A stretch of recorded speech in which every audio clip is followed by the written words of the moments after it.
Hello, everyone. Today, we have a somewhat unusual episode. What makes it unusual? While it's a familiar kind of historical story, it's unusual because we're touching on current events, as they say on television. We're tying this to the potential U.S. purchase of Greenland, an idea notably proposed by Donald Trump during his first presidency and a topic of recurring interest. This surprising idea raises compelling questions. Why the interest in Greenland specifically? And why now?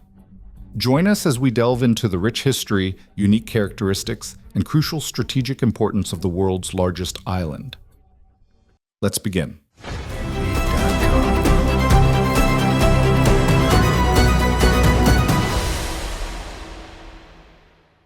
First, let's cover some basic facts. What is Greenland? It's one of those remote corners of the world. It's the largest island globally, though about 4 times smaller than Australia, which, as we know, is a continent. Approximately 80% of Greenland is covered by a thick ice sheet. Consequently, no forests grow there, only some dwarf trees, mosses, and lichens. Agriculture is impossible. Only animal husbandry has been viable historically. The northernmost part of the island, Peary-land, is ice-free, but the air there is so dry that even snow is rare, making it extremely difficult to live there. People don't just live, they survive. In 2013, scientists discovered the longest canyon on Earth beneath Greenland's ice sheet, naming it the Grand Canyon, by analogy with its American counterpart. What other curious facts are there about this remarkably comfortable corner of the Earth? Well, Greenland holds the record for the lowest temperature ever recorded in the Northern Hemisphere. On December 22, 1991, the thermometer dropped to minus 69.6 degrees Celsius. For comparison, the record low temperature in the Southern Hemisphere and for Earth overall was recorded in Antarctica at minus 89 degrees Celsius. Greenland is also home to the world's largest national park, the Northeast Greenland National Park. This might sound like a play on words, given Greenland's status as the largest island and its sparse population. You could argue almost the entire island functions as a national park. This specific park is located in the northeastern part of the island and covers a vast area of 972,000 square kilometers, indeed more than half of Greenland's total landmass. Now, a natural question arises: why the sudden interest? Why would a major world power want Greenland? That's the first question. The second question: Greenland is Danish territory, yet it's significantly larger than Denmark itself. How did this smaller nation come to possess such a vast island? And where did Greenland come from in the first place? What value does it hold? Today, we'll explore these questions.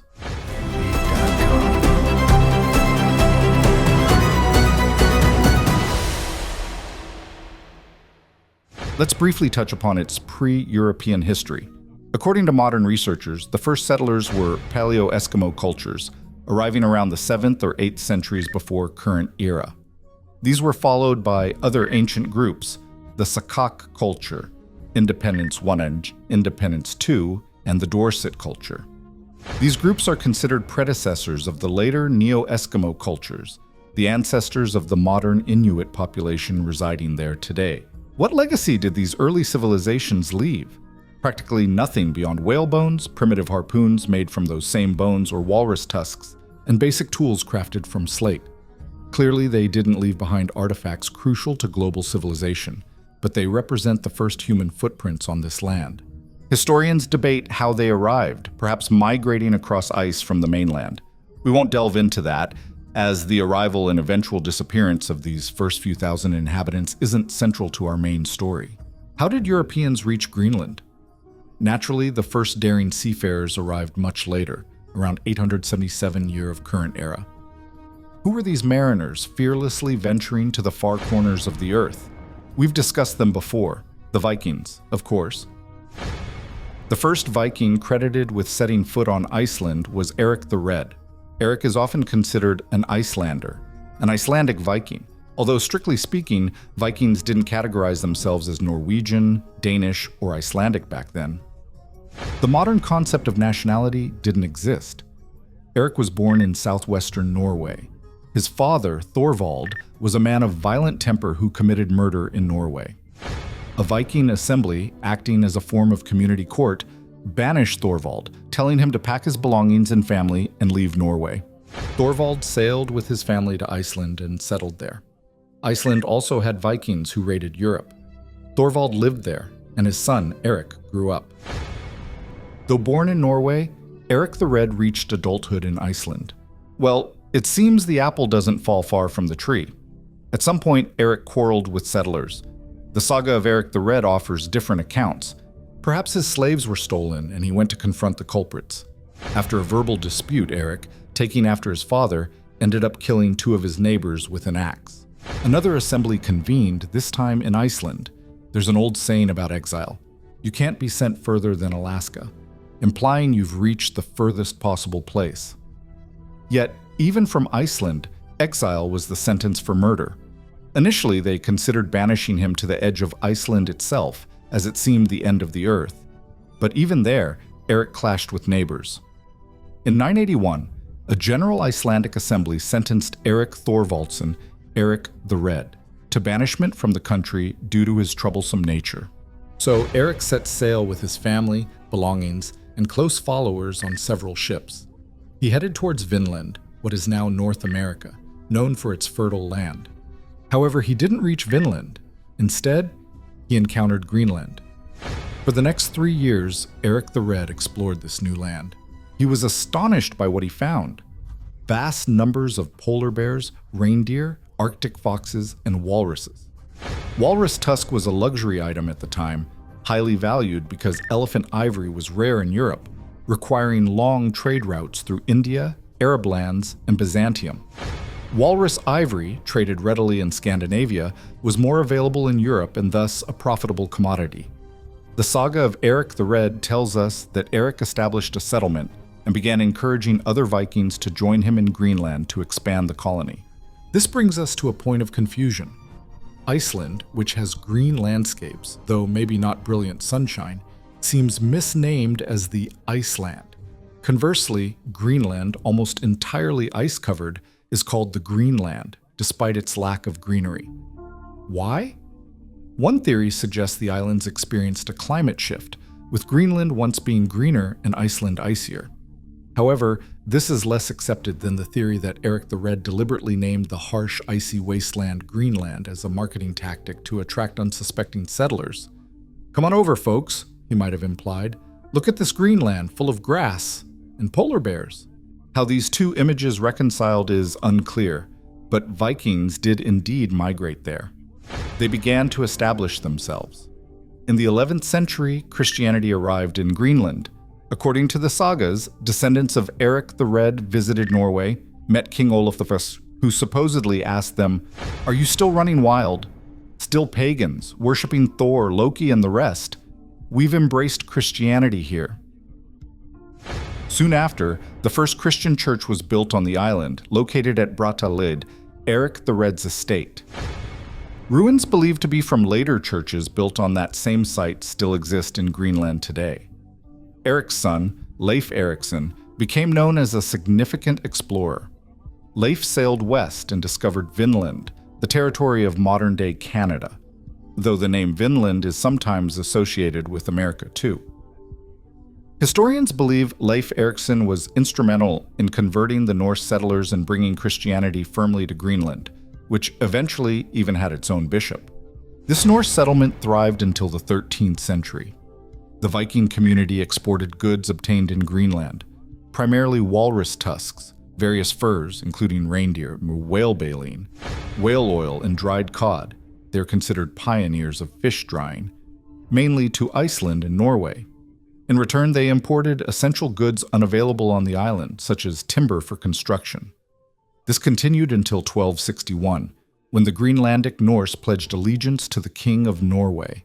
They agreed to pay taxes in exchange for supplies, a market for their goods, and protection from potential attackers. While it might seem remote, piracy existed even then, and trade ships attracted raiders, who sometimes attacked vessels and coastal settlements. Furthermore, there was conflict with the native Inuit population. Looking ahead briefly, consider the Viking experience in Canada, a fascinating story often overlooked. Imagine the movie title: Vikings versus Indigenous Americans. Sounds unlikely, but Vikings did settle in Canada for decades, constantly battling with the native populations who eventually overwhelmed them due to superior numbers. Similarly, the Inuit, northern peoples related to Eskimos, frequently clashed with the Vikings in Greenland, raiding settlements, stealing livestock, and sometimes children, leading to ongoing violence. It seems that even in a harsh environment with ice, a cow, a dog, and a polar bear as your main companions, humans still found ways to fight. Nevertheless, in 1261, Greenland became formally tied to Norway, paying tribute to the Norwegian monarch. Then in 1380, Norway entered a personal union with Denmark, creating a large Nordic state. This union later formed the basis for Danish claims to Greenland, effectively leading to its colonization from the perspective of Greenlanders. But then something happened. The Norse settlers in Greenland disappeared. While it might seem mysterious, simple factors likely contributed. It's widely believed that climate change, specifically the onset of the Little Ice Age in the 14th century, severely impacted the Vikings.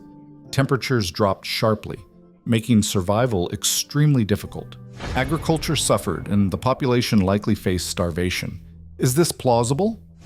Yes. Additionally, around the 1300s, the Black Death, the Great Plague devastating Europe, reached Greenland, likely brought by traders. It's estimated to have wiped out roughly half the Norse population. Considering these factors together, a small, isolated population, estimated at 3,000 to 5,000 Vikings, perhaps 7,000, 10,000 at its peak, leading to limited genetic diversity and potential inbreeding issues, compounded by harsh living conditions, a devastating plague, crop failures, famine, and continuous pressure from the Inuit, who were perhaps less affected by the cold and plague. The decline becomes understandable. The last known written record of the Norse Greenlanders dates to 1408, a marriage certificate from the church on Eric the Red's former estate. By the early 15th century, the descendants of Eric the Red had vanished from Greenland.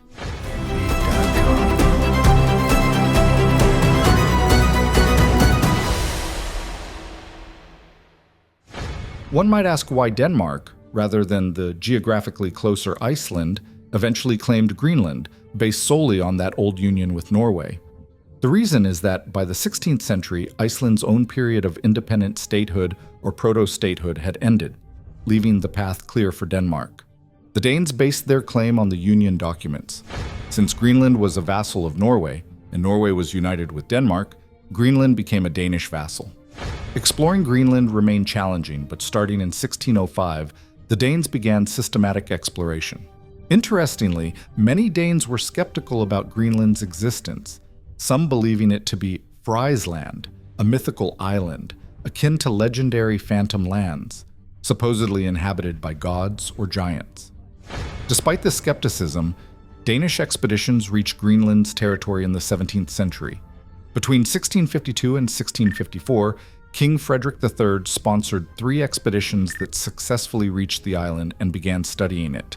Throughout the 17th and 18th centuries, Greenland's primary industry was whaling. Whale baleen, oil, and hides were supplied to European nations, primarily through Denmark, which facilitated this trade. Then came the Napoleonic Wars and another reshaping of Europe. Denmark lost Norway, but retained control over Greenland.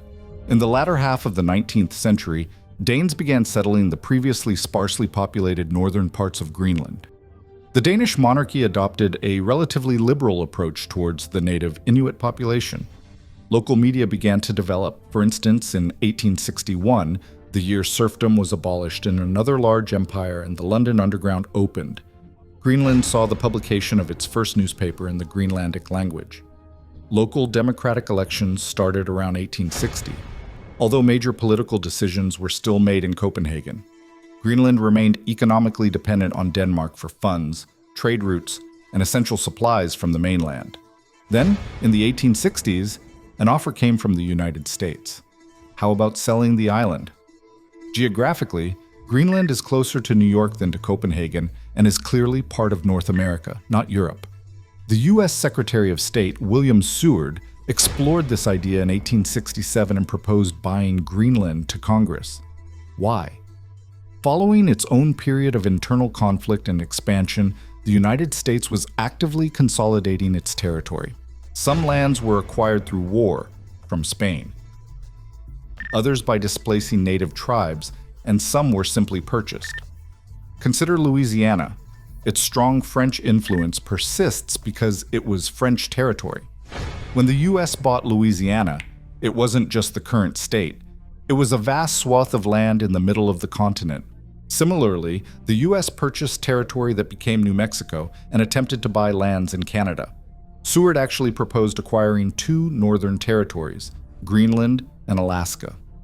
Congress initially dismissed both as unnecessary. However, the Alaska purchase eventually went through. Seward was heavily criticized at the time for the Alaska purchase, deemed a foolish buy needed only perhaps to monitor British territories in Canada. But decades later, gold, then oil and gas were discovered, proving its value. At that same time, the initial idea of buying Greenland emerged. The Danes refused the offer back then. Although, it's worth noting the Danes had previously sold the Virgin Islands to the US, setting a precedent. But talks regarding Greenland ended there. The next crucial chapter in the US-Denmark-Greenland story is World War II. As the war began, Denmark faced invasion. After a brief resistance lasting only 6 hours, Denmark capitulated to Germany. The US realized Germany's next logical step might be to establish bases in Greenland. This would allow German submarines to refuel and gain control over North Atlantic shipping lanes, severing vital supply lines between Britain and America. Consequently, on April 8, 1941, after Denmark's occupation, the US, by agreement with the UK, acting on behalf of occupied Denmark, effectively occupied Greenland to prevent German control and established military bases there.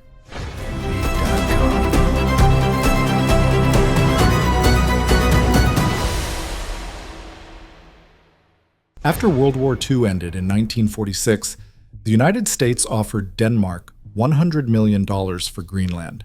The argument was pragmatic. U.S. military presence, bases, airfields like the large one at Thule, was already far more significant than Danish presence. Let us just buy it, the U.S. proposed. Denmark refused again. However, the U.S. military didn't leave. Conveniently, Denmark became a founding member of NATO, and Greenland's strategic location made it a crucial NATO asset, providing surveillance and control over the Atlantic. The U.S. base remained, fostering a close U.S.-Danish military alliance on Greenlandic soil. The U.S. expanded its facilities, viewing Greenland as strategically vital, especially as the Cold War began. They dug in, quite literally. One major top-secret project was codenamed Project Iceworm. Greenland's massive ice sheet offered perfect camouflage for missile silos. The area is difficult to surveil from the air and lies directly under the flight path for aircraft and potentially missiles, traveling between major power centers like Moscow and New York. Greenland became a critical location for early warning systems against bombers, missiles, and possibly submarines. The US built such a station. Then, an audacious idea emerged: build a nuclear missile base under the ice, something out of a spy thriller. The plan involved a network of tunnels housing potentially up to 600 nuclear missiles, powered by a small nuclear reactor, with personnel living beneath the ice. The strategic advantage was clear: a shorter flight time to potential targets in the Eastern Bloc compared to launching from North America, allowing for either a first strike or a rapid retaliatory response. The project began in the late 1950s after the US and Denmark signed the Defense of Greenland Agreement, allowing NATO members military use of the island, citing past aggressions and strategic importance. Construction started in 1959. Teams began carving tunnels into the ice, building living quarters, work areas, missile silos, and even a chapel. Crucially, the Danish government was unaware of the true nature of Project Iceworm. They were told it was a scientific research station studying the ice sheet, investigating theories about Greenland being multiple islands, mapping the subglacial canyon, observing glacier movement, and conducting climate research. The US assured Denmark they would share the scientific findings. In reality, they were building a hidden missile base. The world only learned about Project Iceworm 36 years later. The plan involved deploying up to 600 nuclear missiles, constantly moved between 2,100 launch sites, spread over 84,000 square kilometers to prevent targeting. Such a base would be incredibly difficult to detect and offered a significant strategic advantage. For years, the Danes believed a research center was under construction. The Americans maintained the cover story, perhaps arguing that studying ice was part of the project. In the initial years, a veritable underground city was excavated, 20 trenches totaling over 3 kilometers, equipped with living quarters, recreational facilities, and workspaces. Missile shafts were dug, but launch systems were never installed. Why? Within 3 years, it became evident that Greenland's ice sheet was far less stable than anticipated. The ice layers shifted and deformed much faster than scientists had predicted. Inspections revealed that the tunnels could collapse within a few years. In 1962, the first major incident occurred. The ceiling of the reactor room cracked, threatening to collapse onto the small nuclear reactor housed within. The reactor was urgently reinforced and then dismantled. In 1967, Project Iceworm was officially abandoned. Its main legacy? Providing the scientific community with valuable data on Greenlandic ice dynamics. The project might have faded into obscurity, but the planned exit strategy involved leaving behind waste, including radioactive materials and human refuse, assuming the ice would permanently entomb it. However, climate change intervened. Decades later, as the ice began to melt, the buried remnants of the underground city started resurfacing, from barrels of waste to potentially radioactive materials. Scientists now warn that if all these substances emerge, they could cause severe environmental damage to Greenland. That was the end of Project Iceworm. A troubling story perhaps, but arguably less alarming than the time the US actually lost a nuclear bomb in Greenland.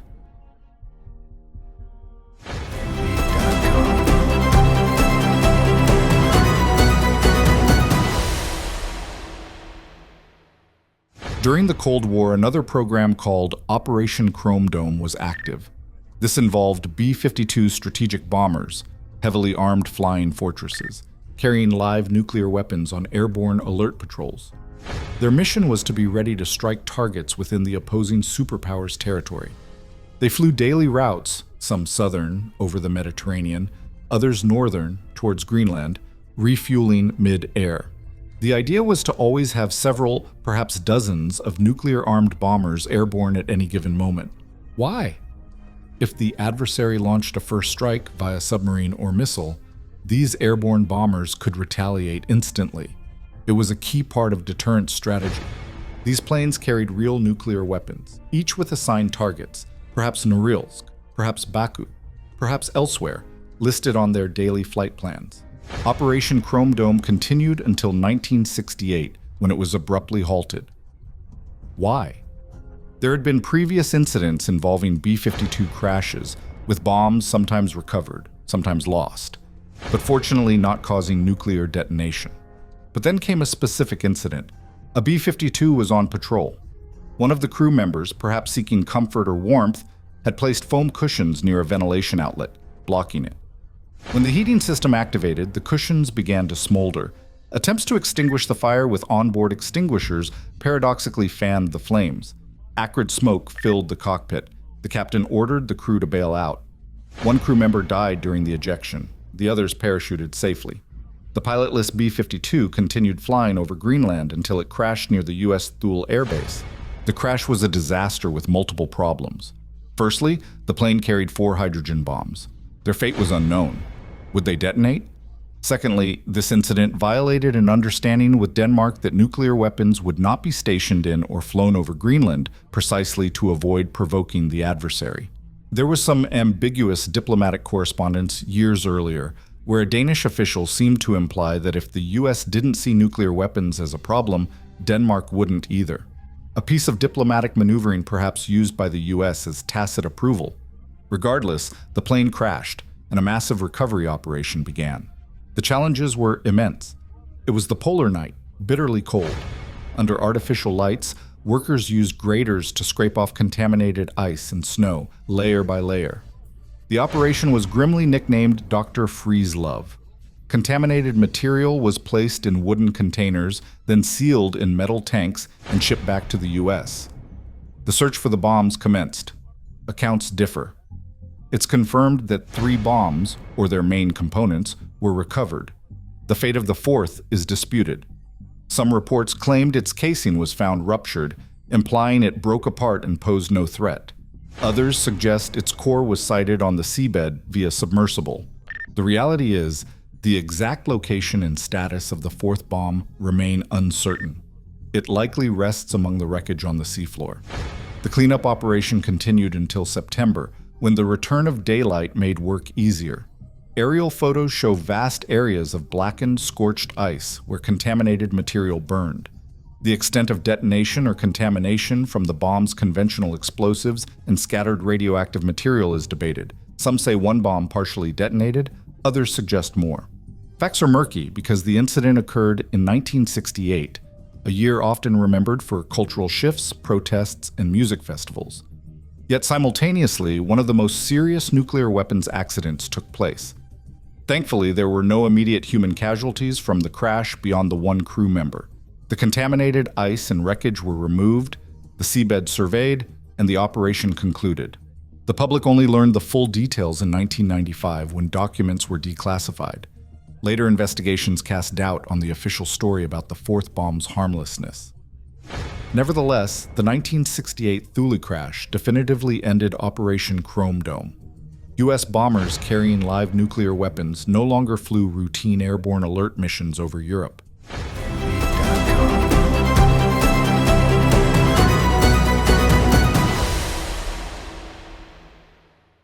So, that brings us to the historical context of Greenland and its complex relationship with Denmark and the United States.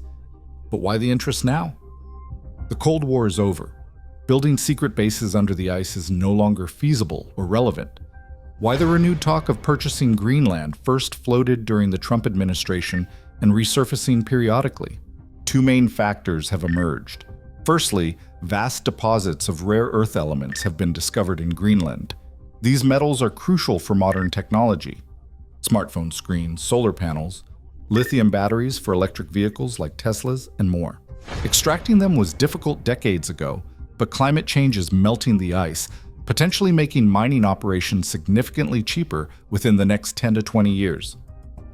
China was among the first to recognize this potential, employing its typical global strategy, investing in infrastructure.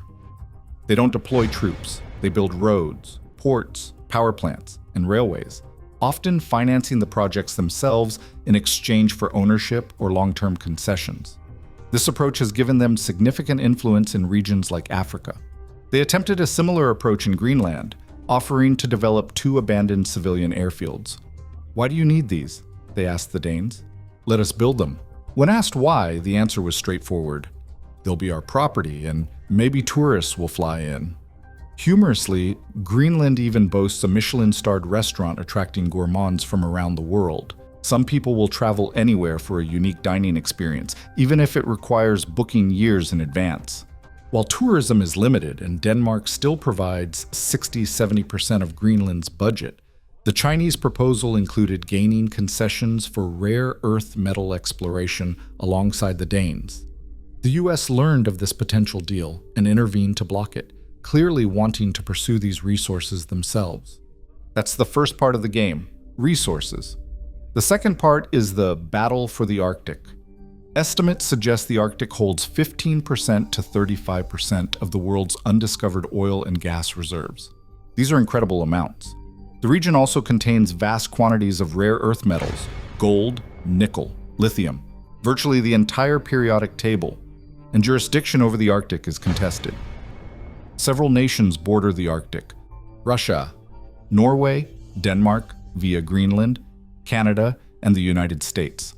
Even the United Kingdom wants a say in dividing the Arctic shelf. What is the shelf?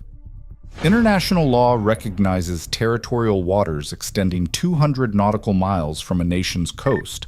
Within this zone, a country has rights to fishing and resource extraction. But the concept of the continental shelf is key. Some nations, like Russia, argue that their continental landmass extends geologically under the Arctic Ocean, right to the North Pole. Therefore, they claim all resources on or under that extended shelf belong to them.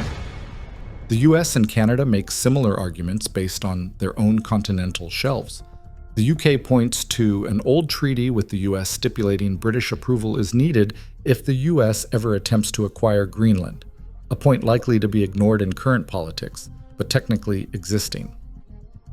Greenland is a central piece in this battle for the Arctic. Consider a hypothetical. If China, which controversially calls itself a near-Arctic state, were to acquire even a part of Greenland, it would instantly become a literal Arctic nation with territorial claims. This is precisely what the US wants to prevent.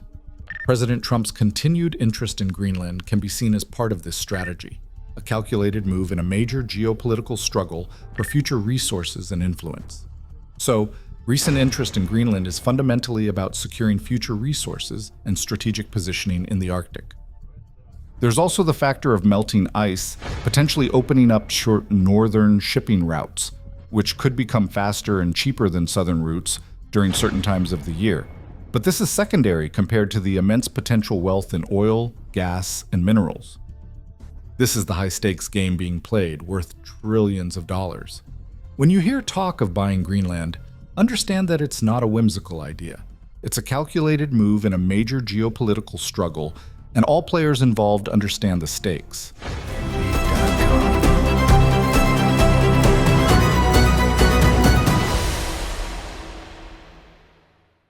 Finally, what about Greenland itself?